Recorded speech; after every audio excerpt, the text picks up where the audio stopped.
주께 구하였사오니 나의 죽기 전에 주시옵소서.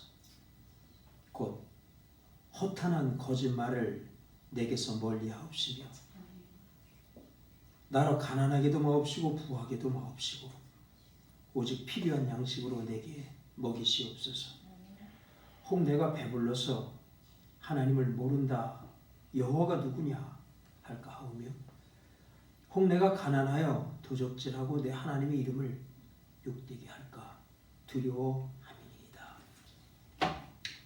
살아계신 하나님, 지나간 한 주일 동안도 많은 일이 있었는데 저희들을 주님께서 붙들어 주시고 하나님의 거룩한 의의 길에서 벗어나지 않도록 이끌어 주셔서 잘 살다가 오늘 주님께서 허락하신 귀한 시간 주님 앞에 나와서 경배드릴 수 있도록 영육간에 건강하게 하시고 우리 환경을 붙들어 주셔서 감사드립니다. 오늘 이 예배가 주님 앞에 드려지기 바랍니다. 우리의 마음과 생각과 뜻과 정성과 성품이 허심없이 주님 앞에 맞춰지게 하시고 하나님 받으시는 귀한 예배 되도록 이끌어 주시옵소서. 우리가 주 앞에 드릴 수 있는 것 죄악과 불의밖에 없는 것 저희들은 잘 압니다.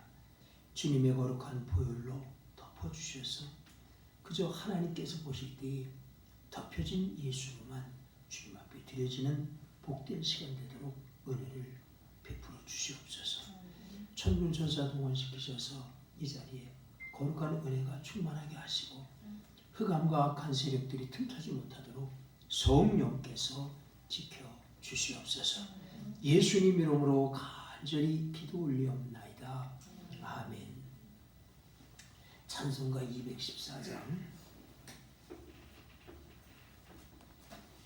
변치 않는 주님의 사랑. 주님의 사랑은 변하지 않죠. 변치 않는 주님의 사랑. 거룩한 보혈의 공로 우리 찬송합시다 하는 얘기죠.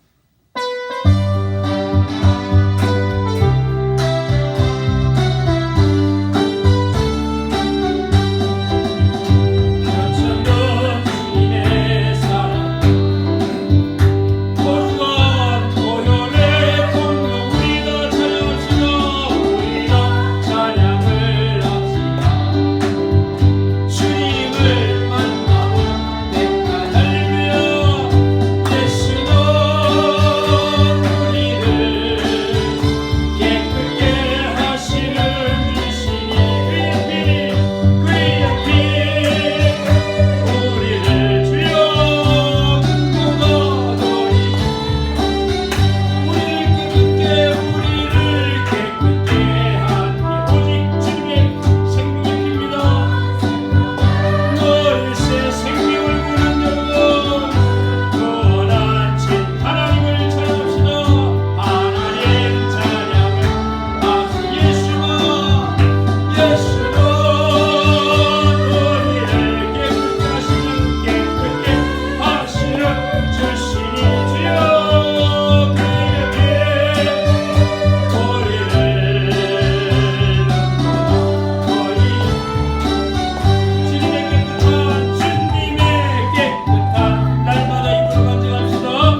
수밖에 없습니다. 아멘. 주님 붙들고 가신 여러분의 발걸음이 흔들리지 않기 바랍니다. 아멘. 예수만 붙들고 천국의 주 앞에 설 때까지 비틀거리지 말고 주님만을 바라보며 따라가신 여러분의 신앙생활 되시기를 주의 이름으로 축원합니다. 아멘. 하나님의 말씀 한 절 보겠습니다.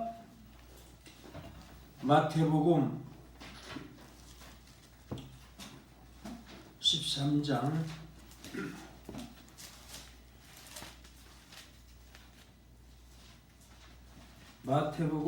13장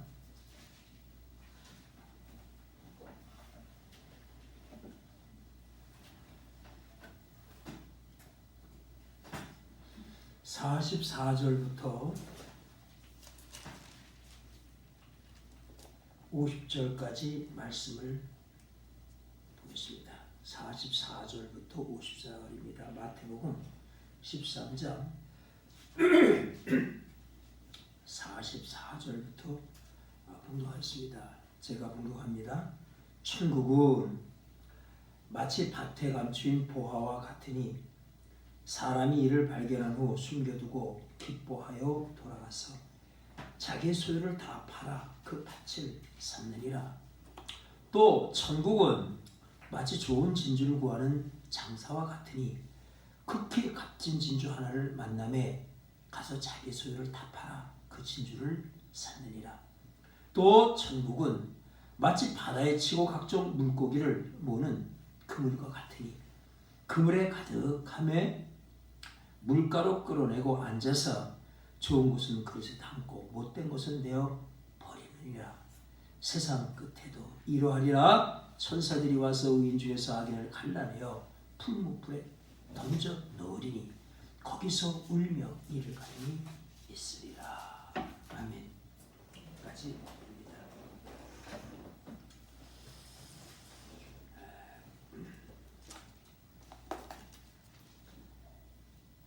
오늘 벌써 10월 마지막 주가 됐습니다. 김은미 권사 식구들 빠져나가니까 굉장히 허전하네요. 오늘 아주 통통 튄 것 같은 느낌도 들고 또 반면에 우리 오늘 황성도님도 또 그 아드님한테 가는 바람에 또 빠지고 전화 오기를 목사님 제가 한 사람 데려갈 텐데 데려가도 돼요? 그래서 교회는 항상 열려 있는데 못 들을 게 뭐가 있냐고 그랬더니 오늘 꼭 데려온다고 약속을 했는데 새버렸네. 오늘 아침에 저기 우리 성도님 이성희 성도님네 갔다 오면서 하늘을 보니까요 구름 한 점 없이 맑더라고요. 어떻게 이렇게 맑은지 모르겠어요. 구름이 한 점도 없어요. 거기다가 나무들이 이렇게 단풍이 들어가는데 나무 하나가 한쪽은 단풍이 들고 한쪽은 아직 덜 들었어요. 그것이 어쩜 그렇게 이쁜지 모르겠어요. 그거를 우연히 그렇게 됐다. 그런 일이 그런 참 어리석은 사람이 있을까요? 이게 우연히 이렇게 되는 거야? 아니죠. 그건 누군가 분명히 만든 거예요. 누가 만들어 놓으시고 그 조화를 이루신 거죠. 하나님이 그걸 만들었다고 생각을 하고 그 단풍이 들어가는 이파리 하나가요. 한쪽은 이렇게 물 들어가고 한쪽은 아직 생생해요. 그런 모습을 바라보면서 너무너무 아름답다. 그런 생각을 쭉 하고 왔어요. 여러분은 세상을 보고 이렇게 변해가는 시절을 경험하면서 무슨 생각을 하십니까? 정말 이 세상이 그렇게 아름답다고 생각하십니까? 그리고 그 가운데서 이거 내가 만들었어. 내가 너희들을 위하여 이렇게 아주 세밀하게 하나씩 다 만든 거야 하는 하나님의 음성이 여러분 들리십니까? 하나님 어쩜 이렇게 멋있을까? 이런 생각을 하십니까? 아이고 사는 거 바쁜데 뭐 그런 거 생각할 수 있나? 뭐 이렇게 생각하고 많은지 모르겠어요. 그래서 저는 오늘 아침에 오면서 그런 생각했어요. 너무 멋있다. 우리 하나님 참. 하나님이 이걸 다 만드셨어. 그런 생각을 하면서 왔어요. 그런데요. 성경을 우리가 쭉 읽어보니까 그런 생각이 그리고 그런 느낌이 그런 감동이 아무에게나 오는 게 아니래요. 하나님께서 그것을 준 사람들에게만, 하나님이 그것을 허락한 사람들에게만 그것이 느껴진대요. 아무리 하나님이 말씀하셔도 어떤 사람은 귀가 꽉 막혀가지고 안 들린대요. 그런 것들이. 마태복음 11장 25절 이하에 보면요, 그런 얘기가 있어요. 예수님이 뭐라 하셨냐면, 천지의 주제이신 아버지, 이러한 일들, 하나님의 말씀에 대한, 이 복음에 대한, 이 세상의 변화에 대한 모든 이러한 일들을 지혜롭고 슬기로운 자들에게는 감춰놓으시고, 지혜롭고 슬기로운 자들이 도대체 누구예요? 선악과를 먹고 스스로 지혜롭다고 판단하는 사람들, 선악과를 먹고 야 이게 바른 거야, 이게 틀린 거야 라고 선악을 규정하는 사람들, 그 지혜롭고 슬기로운 그들에게는 이게 다 감춰져 있대. 어린아이들에게는 하나님을 아버지로 알고 오직 그분만을 바라보는 사람들, 삶의 가치 판단이 자기에게 없어요. 오직 하나님에게만 있는 사람들, 그 사람들이 어린아이들이거든요. 그들에게는 나타내심을 감사합니다.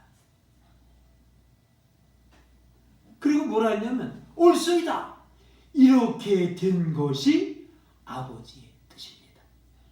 이게 아버지의 뜻이래요.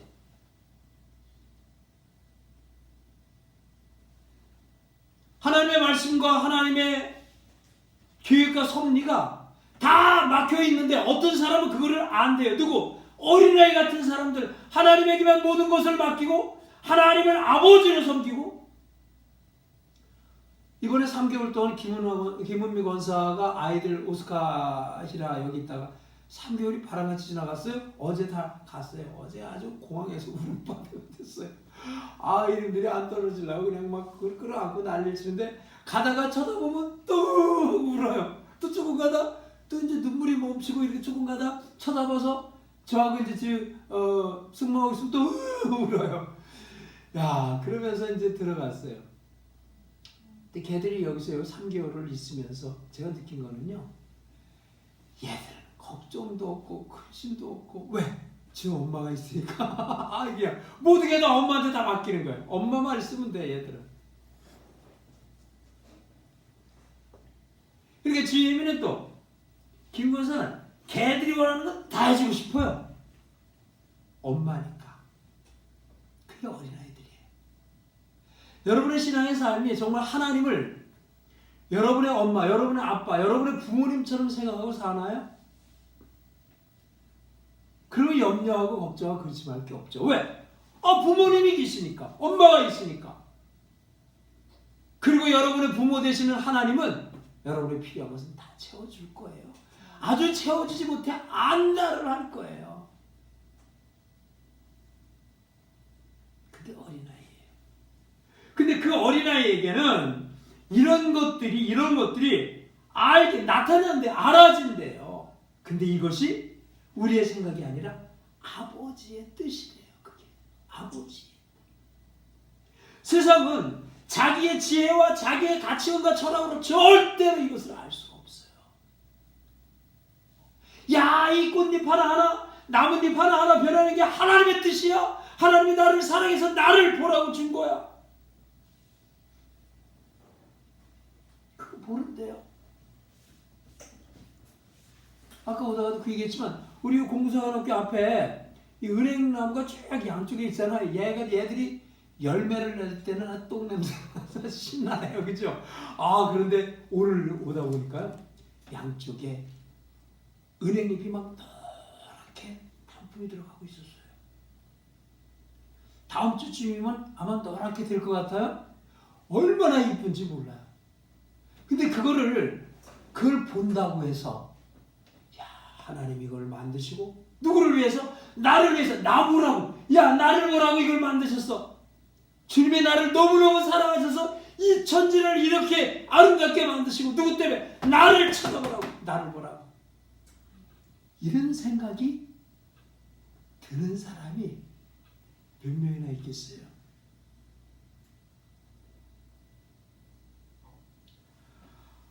아버지의 계시를 받은 자 외에는 이것을 알 수가 없대요. 그런 면에서 여러분들은 너무너무 행복한 사람들이죠. 그렇죠? 아무도 못 알아보는데 요한복음 1장에 그랬잖아요. 빛이 세상에 왔는데 아무도 그 빛을 못 알아보더래요. 빛은 누구예요? 여기에 빛은 예수님이죠. 우리가 지난번에 창세기 쭉 얘기하면서 배웠잖아요. 창세기의 빛은 그 빛은 예수 그리스도다. 흑암 중에 있던 세상 우리의 영혼 속에 예수라고 하는 진짜 빛이 들어와서 어둠과 밝음을 그냥 갈라놓으시는 거 아니에요. 그 빛이 이 세상에 왔대요. 왔는데 아무도 그 빛을 못 알아보는 거예요.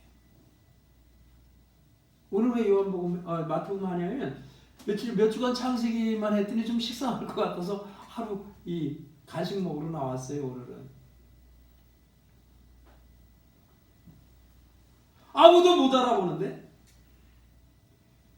어떤 사람들이 그것을 알아보는데 그것은 혈통으로나 육종으로 난 것 아니고 하나님께로부터 하나님이 알려주셔서 하나님께로 난 자들만 그 빛을 알아보고 흑암 가운데서 빛 가운데로 나오더라. 못 알아봐요. 제가 가끔 이따 오후 3시에도 하나병원 제가 설교하러 가잖아요. 그리고 또 이제 집회 이렇게 나가보면 평생 예수 믿었다 그래요. 그 직분도 있으시고요. 근데 설교에 못 알아들어요. 근데 어떤 사람은 우리 황성도 좀 안 계시지만 참 신기해요. 그 양반은 제가 설교한 걸 알아듣나 봐요. 그래가지고 우리 수장님들이 다 알아들으시니까 우리 교회 성도들은 물어봐요. 목사님 그런데 말해요. 제가 카톡에 하루 종일 그 양반이 저한테 문자 보내요.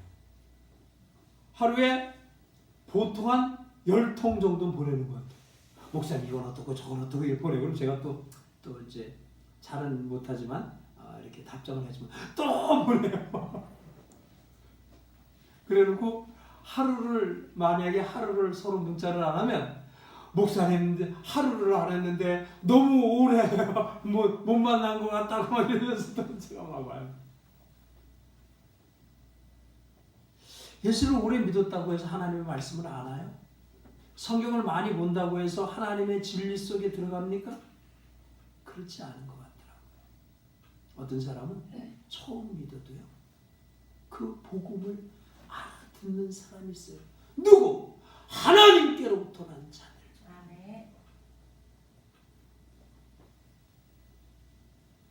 저는 여러분들이 그렇게 하나님의 말씀을 깨달을 수 있는 지혜와 하나님의 말씀 속에 들어갈 수 있는 그 길이 여러분들에게 보여주고 열려지는 하나님의 선택받은 자녀가 된 것을 감사를 드립니다. 아무나 듣는 거 아니에요. 여러분 우리가 이 세상에 왜 만들어졌어요? 우리가 왜 만들어졌죠? 무슨 뜻이 있을까요? 성경은 우리들에게 이사야 43장에서 분명하게 말해줬어요. 내 백성은 내가 만들었다. 근데 왜 만들었냐 하면 나의 찬송을 위해서. 사람을 만들어서 왜? 나를 찬송하라고. 이게 무슨 말이에요? 하나님은 막 찬송만 받고 너희들은 막 찬송만 해. 그런 뜻입니까? 그 얘기 아니죠. 하나님은 창조주시고 너희들은 피조물이야. 그 자리에 있음을 하나님 말씀해 주시는 거. 나는 창조주로 너희들이 나를 인정하고 너희들이 피조물인 것을 내가 너희들을 지키고 보호해 주는 거. 그걸 안식과 평안이라 그래요. 창조제 7일에 일어나는 일인데 그 이제 다음에 시간에 우리 창세기 공부 더 해나가면서 공부해 나갈 거예요. 그 하나님을 하나님 됨으로 인정해 드리는 그 자리, 그거를 위해서 하나님 우리 만들었대요. 그리고 역사라고 하는 커다란 무대를 하나님께서 세워놓으셨어요. 그리고 그 역사의 흐름 속에 우리들을 그 위에 세워놓으셨죠. 2019년 10월 27일 날 세번교회라는 강단을 만들어 놓으시고 하나님의 역사 위에 저를 김창룡 목사를 그 위에다 설교하는 자로 우리 집사님들을 그 위에 설교를 듣는 자로 이렇게 세워놓으신 거예요. 그리고 역사는 그렇게 흘러가요. 그 뭐 때문에 그런 역사를 만들었다고요? 하나님의 영광, 하나님을 찬미하기 위해서 하나님의 하나님됨을 인정하기 위해서. 그게 우리 인생의 목적이에요. 그러니까 우리는 살면서, 우리는 인생을 살아가면서 돈도 벌고 직장생활도 하고 공부도 하고 다 하잖아요. 그래서 뭐 하는 거예요? 하나님을 하나님 되게 찬미하는 일, 이 일을 하기 위해 우리 이 땅에 보내진 거예요. 다른 거 없어요. 뭐 어떤 선한 일을 많이 하고 착한 일을 많이 하겠어요. 우리가 내놓는 건 악한 것밖에 없는데 이 세상에 선한 분은 하나님 한 분밖에 안 계세요. 우리는 그 악한 일을 하면서 그게 자기의 의를 쌓아서 다 지옥 가는 거 아니겠습니까? 그런데도 선악과를 따먹은 인간들은요, 선악과 따먹고 자기가 그 역사의 주인이 돼서 살아가려고 해요. 그거를 우리는 인본주의라 그래요.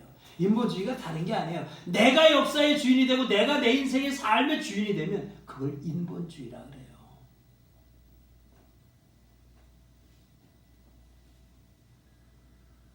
그래서 내가 판단하고 내가 결정하고 내 인생을 내가 계획하고 개척하고 살아간다는 말이에요.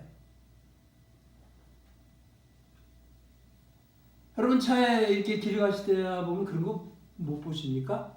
인간이 중요하다. 사람이 가장 중요합니다. 뭐 이런 거 막 써놓잖아요. 그죠? 교회에서도 요즘 그런 거 가르쳐요. 여러분의 삶이 이 세상에서 가장 소중합니다. 안 그래요. 물론 개인적으로 볼 때 내 삶이 소중한 건 맞죠. 그러나 정말 중요한 건 뭐예요? 하나님께서 나를 이 세상에 보내시고 뭐를 위해서? 하나님의 영광을 찬미하기 위해서. 그 일을 위해 살아가는 게 중요한 거예요. 아, 목사님은 그러면 사람을 너무 그렇게 폄하하는 거 아니에요? 아니에요. 그게 맞아요. 사람들은요, 역사와 인생에서 자기 자신이 주인이라고 생각하며 살아요. 그래서 성경을 통해서, 역사를 통해서 그렇게 배워가요. 그래서 그거 가르치거든요. 한국의 유명한 큰 교회 부흥사 목사님 중 한 분 조남이 다윗이에요. 여러분 잘 알 거예요. 다윗 목사님. 제가 아는 주변에요. 이름을 개명했다 그러면 딱 그래요.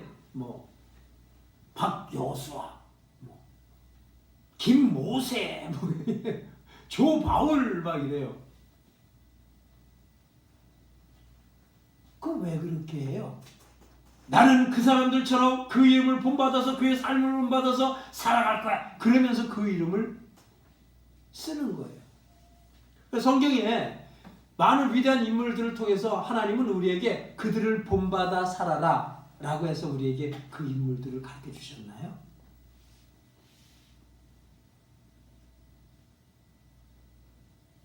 사람들은 여전히 인간이 주체가 돼서 인간이 주인이 되는 거죠. 삶에.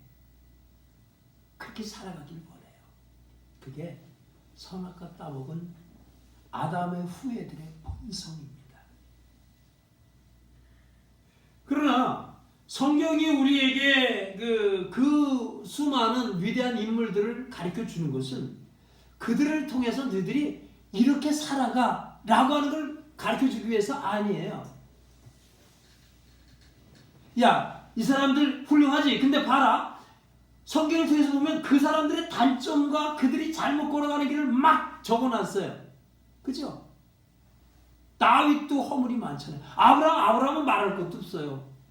아브라함은 75세에 부름을 받아가지고 175세 하나님 앞에 갈 때까지요.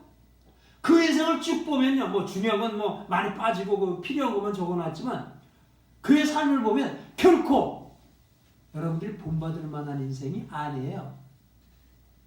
아브라함이 정말 믿음이 있어서 하나님만 섬기며 살았습니까? 안 그래요. 믿음이 있는 사람이 하나님의 약속을 듣고 1년 만에 하갈을 처벌해 드립니까? 믿음이 있는 사람이 그 후손을 사라를 통해서 후손을 주겠다고 분명하게 약속했는데도 말을 팔아먹습니까? 그렇지 않아요. 성경의 아브라함은 예수 그리스도의 모형으로 그냥 보여주신 거고요. 그 아브라함을 통해서 얼마나 인생이라고 하는 것이 허물이 많고 부족한 걸 너희들은 알고 그들을 통해서 그들을 본받는 게 아니라 그들을 정말 아브라함처럼 다윗처럼 만들었던 그 하나님, 그 하나님을 본받아라. 그 하나님만 믿어라. 그거 가르쳐 주는 거예요.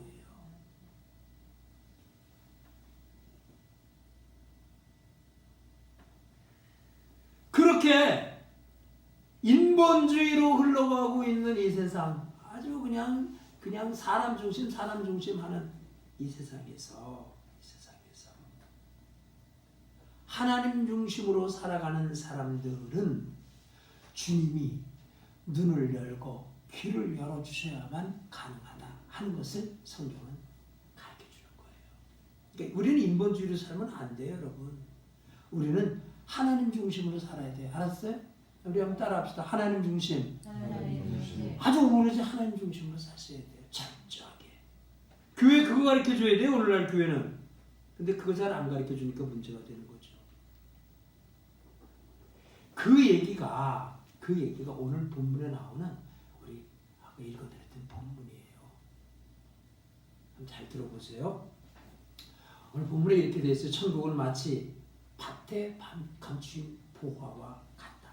그 보화가 천국이에요. 그렇죠? 천국은 밭에 감추인 보화래요. 자, 우리가 잘 알다시피 밭은 세상이에요. 근데 세상 속에 이 보화, 천국이 감춰져 있어요. 그런데 이 보화가 천국이 과연 뭐예요? 어떻게 보화가 세상에 감춰져 있을까요? 이 보화는 바로 우리가 그 베드로전서 2장에 보면 이 보화가 산돌이신 예수다 그렇게 가르쳐주고 있어요. 그러니까 이 보화 천국은 누구예요? 예수가 천국이에요. 예수가 보화예요. 근데 이 예수가 어디에 감춰져 있어요? 밭에, 세상에 감춰져 있어요. 어떤 사람이 지나가다 그걸 봤대요. 아니면 일꾼이 일을 하다가 발견했는지 그건 몰라요. 어떻게 됐는지 상황이 어떻게 됐는지 모르지만 이 천국을, 이 보화를 어떤 사람이 발견했어요. 그 당시에는 이스라엘이라고 하는 이 나라가 지정학적으로 볼 때 굉장히 위태로운 나라란 말이에요. 이렇게 되어 있잖아요. 봐요. 지도를 보면 이게 지중해고 여기 이집트가 있고요. 여기 시나이 반도 이집트예요. 그 다음에 이제 여기 이스라엘이 이렇게 있잖아요. 근데 여기가 이제 유럽이고 여기가 아시아고 여기가 아프리카예요. 그러다 보니까 이 이스라엘이라고 하는 이 나라는 유럽에서 가려고 해도 이 이스라엘이라고 하는 나라를 통과해야 되고요. 아시아에서 아프리카 가려고 해도 여기를 통과해야 돼요. 마찬가지로 아프리카에서 유럽을 가려도 여기를 통과해야 되고 아시아를 가려고 해도 여기를 통과해야 되는 길목이에요. 길목. 김효영 교수의 그 강의 들으면 나오잖아요. 이 길목이에요. 길목이라고 하는 이곳은 풀이 자랄 수 없는 땅에 쉽게 얘기하면 그분은 이렇게 얘기를 하더라고요. 여러분 캠퍼스에 봤잖아요. 캠퍼스 있잖아요. 학교 캠퍼스에 이렇게 잔디밭이 있어요. 잔디밭. 길이 이렇게 있고요. 학생들이 이 길을 이렇게 가다가 여기 강의실이 이쪽에 있으면 이렇게 질러가면 빠르잖아요. 그러니까 이렇게 돌아가면 머니까 학생들이 이렇게 질러 다닌단 말이에요.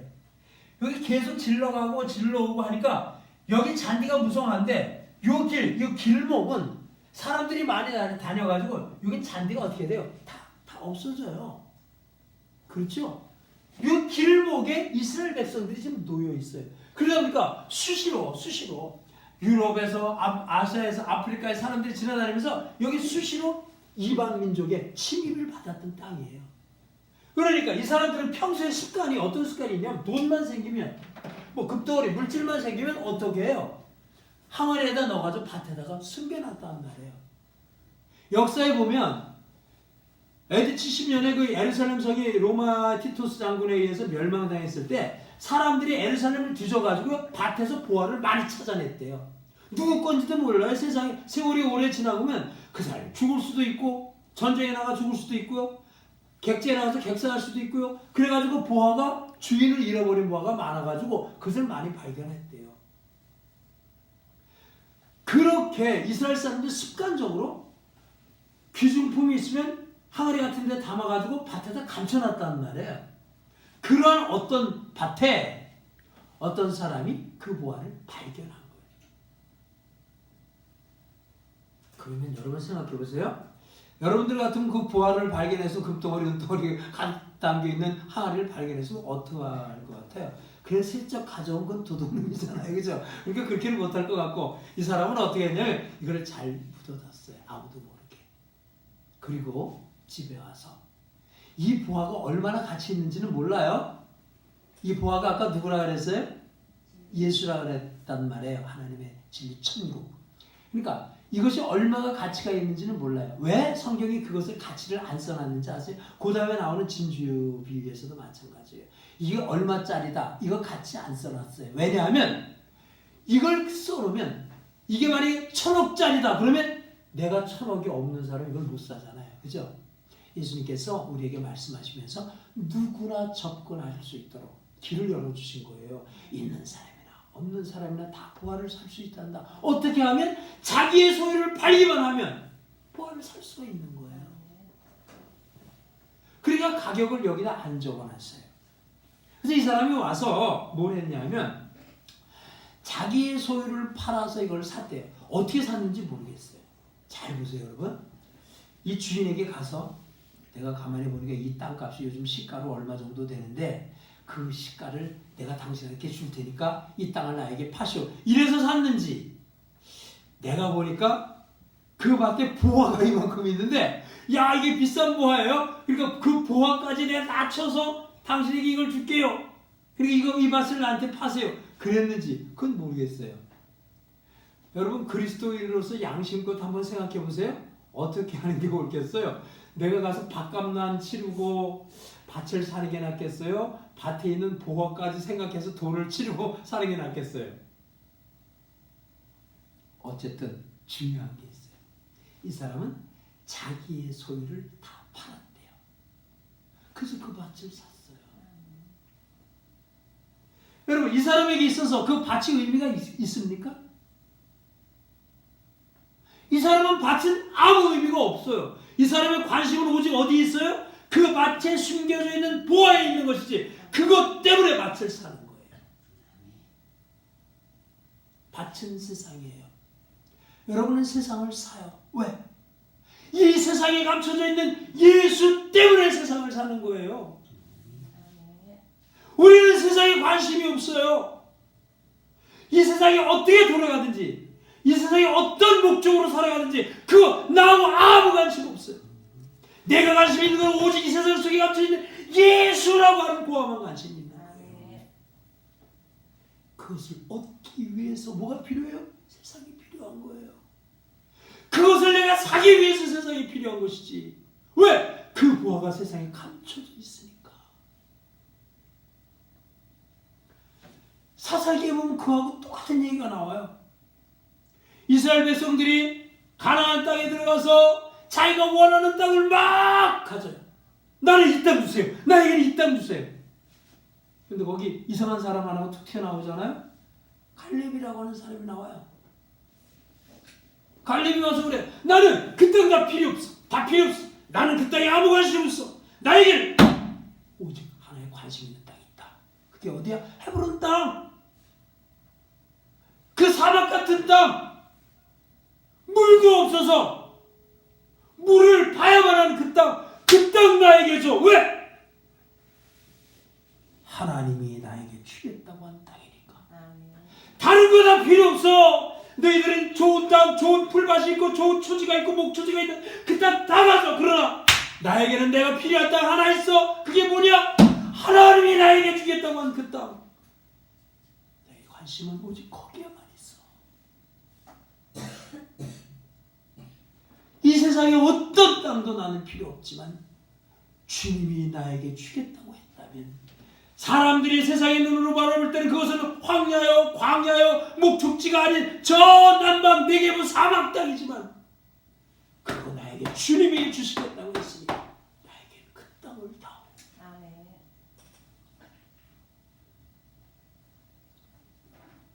여러분 우리가 세상에서 왜 삽니까? 아까 얘기했잖아요. 하나님의 영광을 위해 살아. 먹는 것도 입는 것도 장사를 하는 것도 돈을 버는 것도 뭐 때문에? 하나님의 영광, 하나님다우심을 드러내고 그분의 영광을 위해서 우리가 이 세상에 살아가는 거예요. 세상에 우리는 관심 없어요. 좀 오해하지 마요. 세상에 관심 없어요.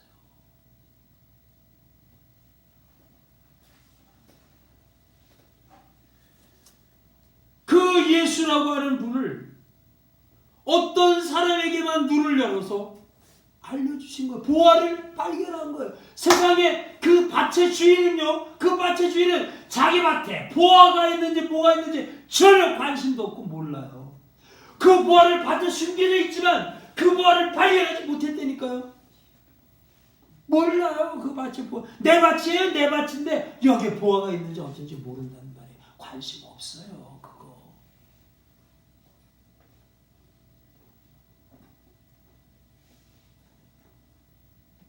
오히려 이 밭주인에게는 그 보화가 거치는 돌이 될 수도 있어요. 못 알아봐요. 여러분, 복음이라고 하는 거 세상에 던져지면요, 아까도 말씀드렸잖아요, 사람들이 못 알아먹어요. 그거 말이야. 그럼 지금까지 내가 살아온 건 도대체 뭐야? 이스라엘의 서기관과 바리새인들이 그랬잖아요. 예수라고 하는 보물이 그들에게 딱 떨어졌는데요, 아무도 그 예수라고 하는 보물을 보물로 인정하지 않았어요. 그리고 십자가에 못 박아서 그냥 버려버렸어요. 왜 그랬습니까? 그들이 선민 이스라엘로 지켰던 제사와 율법, 그들의 행위와 하나님을 위한 그들의 열정, 이거 무시당했거든요. 자기의 소유를 팔았다는 게 뭘까요? 자기의 소유를 다 팔아서 그 밭을 샀다. 그 말이 무슨 뜻입니까? 자기의 소유, 돈입니까? 내 돈 다 팔아서? 보화가 얼마나 되는지 모르는데 그 얘기 진주정서 얘기에서 나와요. 진주를 샀어요. 어떻게? 자기의 소유를 다 팔아. 그 당시에는 페르시아만 지역에서 나오는 진주가 가장 값진 진주였다 그래요. 아주 고귀한 거예요. 진주값이 얼마인지 몰라요. 자기 소유를 다 팔아서 진주를 샀다. 그 진주가 내 소유를 팔아서 얼마가 되는데 그런 얘기 없어요.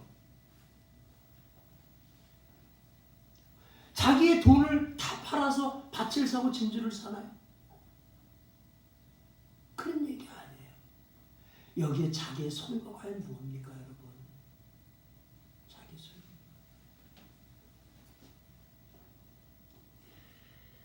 자기의 소유가 뭐예요? 자기 소유. 예수님은 제자들에게 이 말씀을 하시면서 자기의 소유를 다 팔아야 천국을, 예수를, 하나님의 나라를 살 수가 있어 라고 얘기할 때 그 자기 소유가 뭐예요? 자기 소유. 그것을 팔지 못하고 그것이 아까운 사람이 서기관과 바리새인들이었어요. 예수를 발견하지 못하잖아요. 그들이 가지고 있는 게 뭡니까? 그들이 가지고 있는 것은 율법 지킴과 제사 지냄과 하나님 앞에 선하게 살아간다고 하는 그 모든 것, 이 자기의 의를 얘기하는 거예요. 자기의 의를 버리지 못해요. 자기의 의를 팔지 않으면 세상을 살 수 없는 거예요.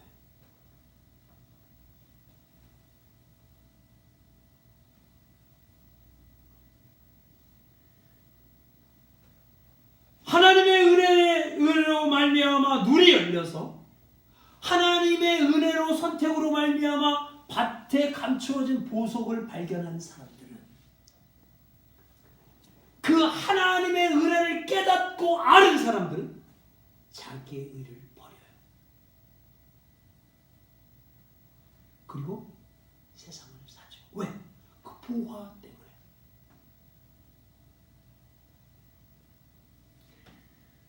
진짜 보화가 뭔지를 안 사람들은 자기와 자신의 의를 버리고 그분의 은혜를 의지하게 되는 거예요. 여러분 보세요. 에덴 동산에서 쫓겨나서 타락한 인간들이 제일 먼저 한 일들이 뭐냐면 자기의 성을, 애녹성, 자기의 성을 쌓아서 인본주의로 가는 거예요. 자기의 의를 채우는 거란 말이에요. 근데 하나님의 은혜를 깨달은 자들은 그 성을 부셔버리기 시작하는 거예요. 그걸 고난이라 그래요.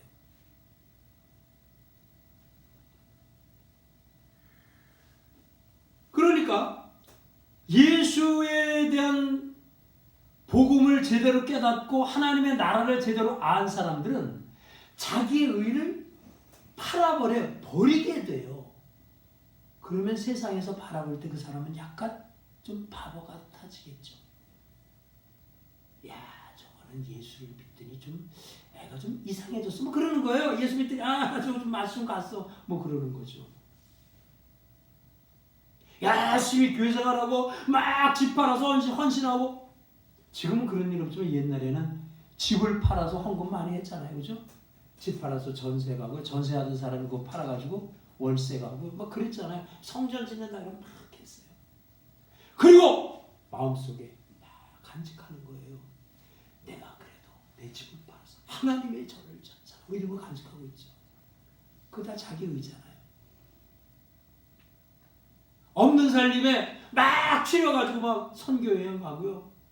외국으로 나가서 가난한 데서 눈물 막 흘리면서 이러고 와서 하나님 이러면서 남들한테 내가 그래도 1년에 2차례씩 복음을 증거하러 다니고 뭐 이런 얘기 하잖아요.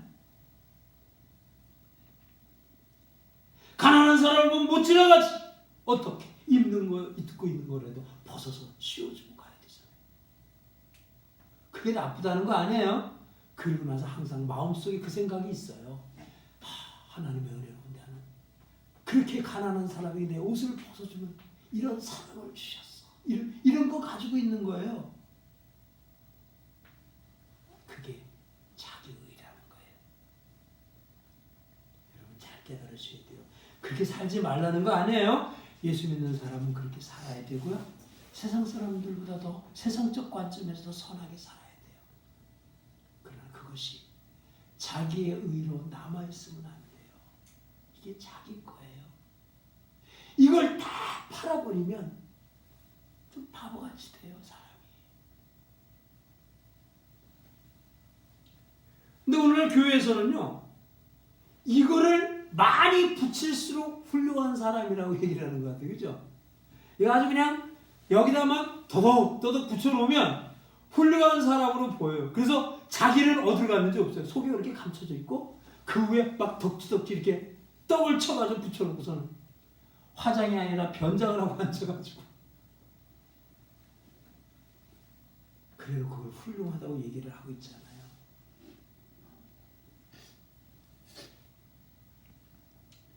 이스라엘 백성들에게 있어서 이러한 주님의 비유는 그들을 아주 난감하게 만들었을 것 같아요.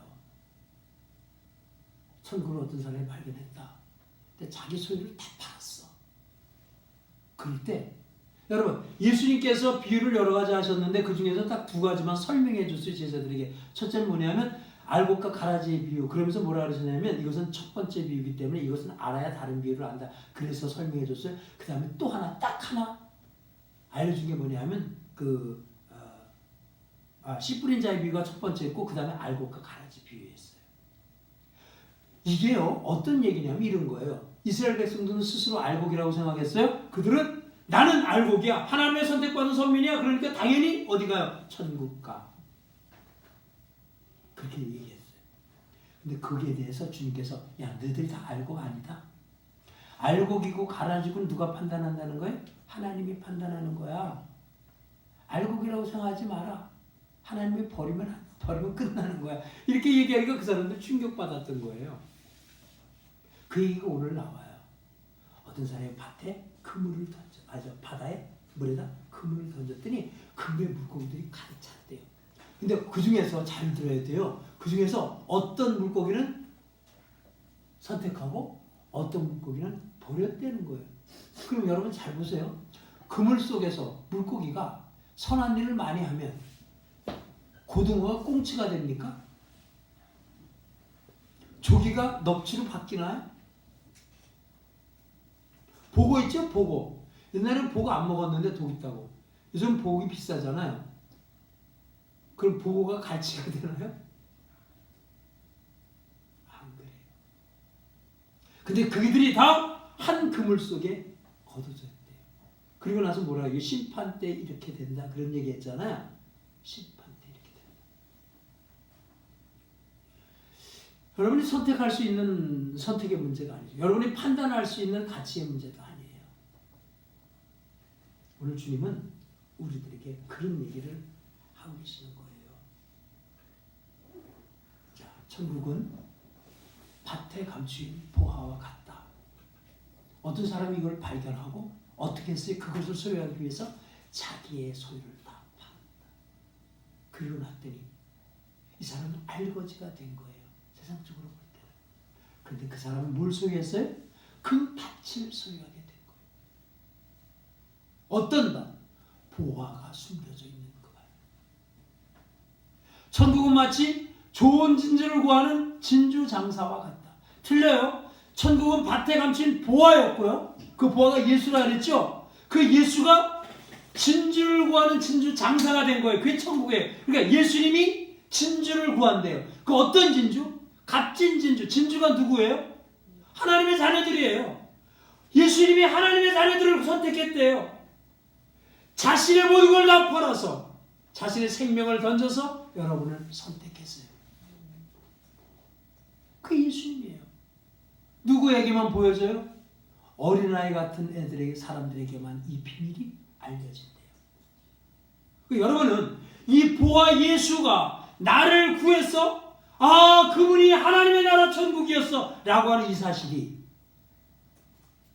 하나님이 선택해서 귀를 열어주고 눈을 열어주지 않으면 들려지지도 보이지도 않는다는 사실이에요. 나뭇잎이 변하는 걸 바라보면서 하나님의 존재를 알게 되고 꽃잎이 떨어지는 걸 바라보면서 인생에 하나님의 섭리의 시간이 한정이 되어 있다는 것을 깨닫게 되는 것. 그건 하나님의 선택받은 자녀들에게만 주어진 특권이라고 하는 겁니다. 역사라고 하는 무대 위에 하나님께서 여러분을 세워놓으셨어요. 왜? 하나님의 영광을 위해서. 그걸 찬양하라고. 나의 나됨을 나의 피조물됨의 자리에 들어가서 하나님의 창조주 되심을 찬양하라고 여러분을 세워놓으신 거예요. 이렇게 귀가 열리고 눈이 열린 것을 여러분 감사하시기 바랍니다. 그것을 깨닫게 된 것에 대해서 선택받고 하나님의 자녀가 된 것에 대해서 감사하기 바랍니다. 그리고 어떤 것도 우리가 스스로 판단할 수 없는 것임을 깨달아서 하나님 앞에 하는 삶을 그냥 맡겨버리고 걸어가는 그런 삶이 되기를 주님의 이름으로 축원합니다. 기도하겠습니다. 하나님, 우리는 지금까지 내가 무언가를 해서 하나님의 것을 얻으려고 했던 아주 저속한 모습의 종교인으로 살아왔는지도 모릅니다. 그럼 우리가 복음을 알면 알고 알수록 하나님의 말씀을 깨달으면 깨달을수록 하나님의 나라는 우리의 선택에 의한 것이 아니라 하나님의 주권적 선택에 의한 것이고 주님이 나를 사랑하여 당신의 피와 당신의 몸을 찢어서 우리를 진주를 구했고 그 진주를 구한 우리를 위해서 세상의 밭을 사며 그렇게 우리를 하나님의 자녀로 그물 속에 거두셨다고 하는 것을 저희들은 깨닫게 되었습니다. 이제 그 은혜를 안 저희들 모든 것을 하나님 앞에 다 맡기고 하나님의 섭리 속에 온전히 들어가서 그분의 주권을 인정하는 하나님의 영광을 찬양하는 그러한 걸음을 걸어갈 수 있는 저희들 되도록 지켜주시옵소서. 예수님의 이름으로 간절히 기도합니다. 아멘. 할렐루야. 벌써 광고 말씀드리겠습니다. 오늘 벌써 10월 마지막 주가 됐어요. 어제는 또 김건선회가 다 가고 제가 마음이 한 곳이 좀 허전해. 애들이 쭉 있다가 없으니까 뭔가 좀 이상하더라고요. 그래도 우리 성도님들이 계셔서 또 위로가 되고 오늘 또 몇 가정 온다 그랬더니 오늘 또 안 오네요. 와야 오는 거지 뭐 그렇더라고요. 이렇게 시간이 참 너무 빠르게 지나갑니다. 3개월 아이들 왔을 때 금방 지나갔고 이제 올해도 11월, 12월 2달밖에 안 남았어요.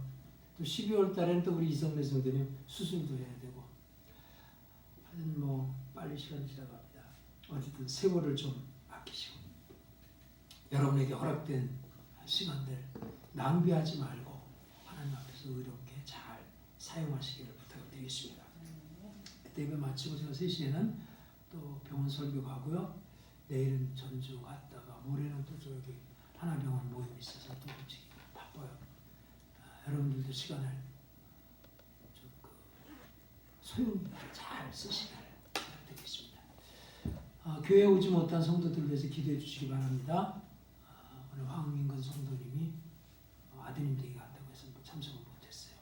다음에 참석하는 빠진 일 없도록 기도해 주시고, 또 어제 간 김미 권사 가족들을 위해서, 또 멀리 있는 우리 식구들, 또 가까이 있는 우리 형제들을 위해서 여러분 항상 기도하시기를 부탁드리겠습니다.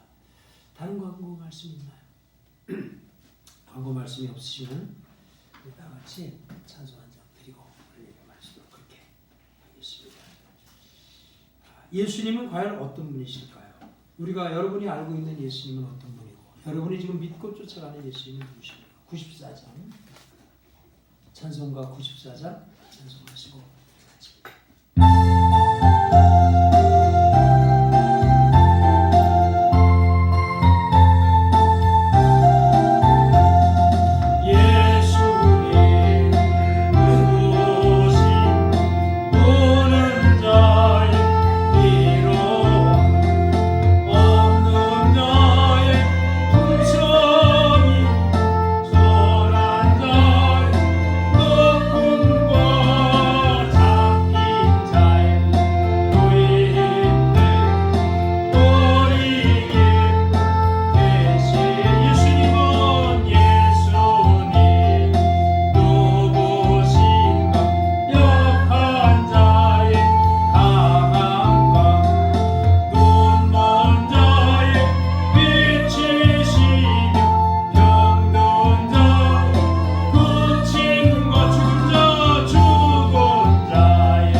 감사합니다. 오늘도 주 앞에 나와 경배드리고 하나님의 은혜를 상고할 수 있도록 은혜 주셔서 감사드리고, 시간과 정성과 마음을 주님 앞에 예물을 드릴 수 있도록 은혜 주셔서 감사합니다.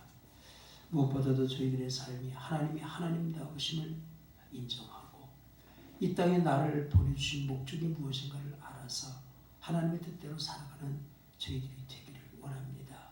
그 믿음의 눈을 열어주시고, 누구보다도 예수를 닮아갈 수 있는 믿음의 길을 저희들에게 베풀어 주시옵소서. 지금은 우리 주 예수 그리스도의 임하신 은혜와 하나님의 지극하신 사랑과 성령님의 내재역사 충만한 은혜가 오늘 예배를 참석하고 나의 나됨이 무엇인가를 알고 하나님의 선택과 구원 속에서 내가 나가 돼서 하나님의 자녀로 인정받고 하나님의 그물 속에 거둬졌다는 사실을 감사하며 그 은혜 잃어버리지 말고 살아가기를 원하는 사랑하는 주의 백성들의 머리머리 교회와 저들이 걸어가는 인생 여정 위에 저들의 가정 위에 지금부터 영원토록 함께 하시기를 예수 그리스도의 이름으로 간절히 축원을 올리옵나이다. 아멘.